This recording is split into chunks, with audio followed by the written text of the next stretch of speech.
Hello നമസ്കാരം, എല്ലാവർക്കും life line PSCയിലേക്ക് സ്വാഗതം. ഇന്ന് നമ്മൾ വീണ്ടും PSCയുടെ കറണ്ട് അഫയേഴ്സ് 2024 ആണ് ഡിസ്കസ് ചെയ്യാൻ പോകുന്നത്. വി മധുസൂദനൻ നായരുടെ അച്ഛൻ പിറന്ന വീട് എന്ന കാവ്യത്തിൻ്റെ ഇംഗ്ലീഷ് പരിഭാഷ. The home where father was born. 2019 കേന്ദ്ര സാഹിത്യ അക്കാദമി അവാർഡ് നേടിയ കൃതി കൂടിയാണ് the home where father was born. കാലാവസ്ഥാ നിരീക്ഷണ ഉപഗ്രഹമായ ഇൻസാറ്റ് 3DS ISRO വിജയകരമായി വിക്ഷേപിച്ചത്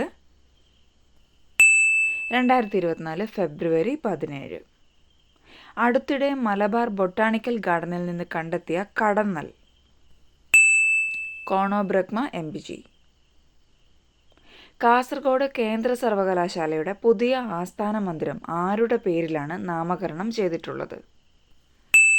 ഡോക്ടർ BR അംബേദ്കർ. 2024 ഫെബ്രുവരിയിൽ അന്തരിച്ച മൈക്ക് പ്രോക്ടർ ഏത് കായിക ഇനവുമായി ബന്ധപ്പെട്ടിരിക്കുന്നു? ക്രിക്കറ്റ്. സംസ്ഥാനത്തെ ഏറ്റവും കൂടുതൽ പച്ചത്തുരുത്തുകളുള്ള ജില്ല? കാസർഗോഡ്. 2024 ഫെബ്രുവരിയിൽ അന്തരിച്ച കലാമണ്ഡലം കേശവൻ നമ്പീശൻ ഏത് കലാരൂപവുമായി ബന്ധപ്പെട്ടിരിക്കുന്നു? കഥകളി. കാഴ്ച പരിമിതിയെ ചെറുക്കാൻ ആശാ കിരൺ എന്ന പേരിൽ പദ്ധതി ആരംഭിക്കുന്ന സംസ്ഥാനം? കർണാടക. ടെസ്റ്റ് ക്രിക്കറ്റിൽ റൺസ് അടിസ്ഥാനത്തിൽ ഇന്ത്യയുടെ ഏറ്റവും വലിയ വിജയം ഏത് ടീമിനെതിരെയാണ് സ്വന്തമാക്കിയത്? England. IPL all time greats cricket team captain?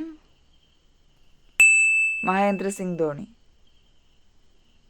2024 ഫെബ്രുവരിയിൽ കരസേന ഉപമേധാവിയായി ചുമതലയേറ്റത്? ഉപേന്ദ്ര ദ്വിവേദി. ലോകത്തെ ആദ്യ തടികൊണ്ടുള്ള ഉപഗ്രഹമായ ലിഗ്നോസാറ്റ് വിക്ഷേപിക്കുന്ന രാജ്യം? ജപ്പാൻ. നിക്ഷയ് മിത്ര പദ്ധതി ഏത് രോഗവുമായി ബന്ധപ്പെട്ടിരിക്കുന്നു?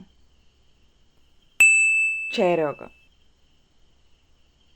2024 ഫെബ്രുവരിയിൽ പൊന്മുടിയിൽ നിന്നും ഗവേഷകർ കണ്ടെത്തിയ പുതിയ ഇനം തുമ്പി?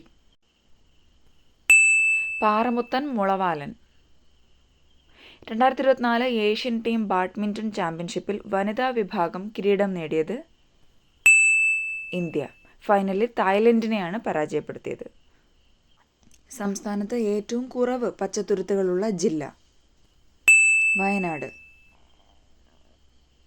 കേരളത്തിലെ ആദ്യ പച്ചത്തുരുത്ത് പഞ്ചായത്ത്? കൊടുമൺ. കേരളത്തിലെ ആദ്യ പച്ചത്തുരുത്ത് ബ്ലോക്ക് പഞ്ചായത്ത്? കിളിമാനൂർ. കേരളത്തിലെ ആദ്യ പച്ചത്തുരുത്ത് ജില്ല? തിരുവനന്തപുരം. ലോക സാമൂഹിക നീതി ദിനം? ഫെബ്രുവരി 20. ആദിവാസി സമൂഹത്തിൽ നിന്ന് സിവിൽ ജഡ്ജിയാകുന്ന ആദ്യ വനിത? ശ്രീപതി. ദാദാസാഹിബ് ഫാൽക്കെ പുരസ്കാരത്തിൻ്റെ പുതുക്കിയ സമ്മാനത്തുക? 15 ലക്ഷം. സ്കൂളുകളിൽ മൊബൈൽ ഫോൺ ഉപയോഗിക്കുന്നത് നിരോധിക്കാൻ ഒരുങ്ങുന്ന യൂറോപ്യൻ രാജ്യം? UK. 77ാമത് ബാഫ്റ്റ അവാർഡിൽ മികച്ച ചിത്രമായി തെരഞ്ഞെടുക്കപ്പെട്ടത്? ഓപ്പൺഹൈമർ. സോമിൻസായ് ഉത്സവം ഏത് രാജ്യവുമായി ബന്ധപ്പെട്ടിരിക്കുന്നു? ജപ്പാൻ. ഏഷ്യൻ ഇൻഡോർ അത്ലറ്റിക് ചാമ്പ്യൻഷിപ്പിൽ പുരുഷ ഷോട്ട്പുട്ടിൽ സ്വർണം നേടിയ ഇന്ത്യൻ താരം? തേജീന്ദ്രപാൽ സിംഗ്. തുടർച്ചയായ 3-ാം വർഷവും ഖത്തർ ഓപ്പൺ നേടിയത്? ഇഗ സ്വിയാടെക്. ഈ വീഡിയോ നിങ്ങൾക്ക് യൂസ്ഫുൾ ആയെങ്കിൽ തീർച്ചയായിട്ടും ലൈക്ക് ചെയ്യുക, കമൻറ്റ് ചെയ്യുക, മറ്റുള്ളവർക്കൂടെ ഉപകാരമാകുന്ന രീതിയിൽ ഷെയർ ചെയ്യുക. വീണ്ടും കൂടുതൽ ക്വസ്റ്റ്യൻസുമായി നമ്മൾ അടുത്ത വീഡിയോസിൽ കാണുന്നതായിരിക്കും. Thank you. ബൈ.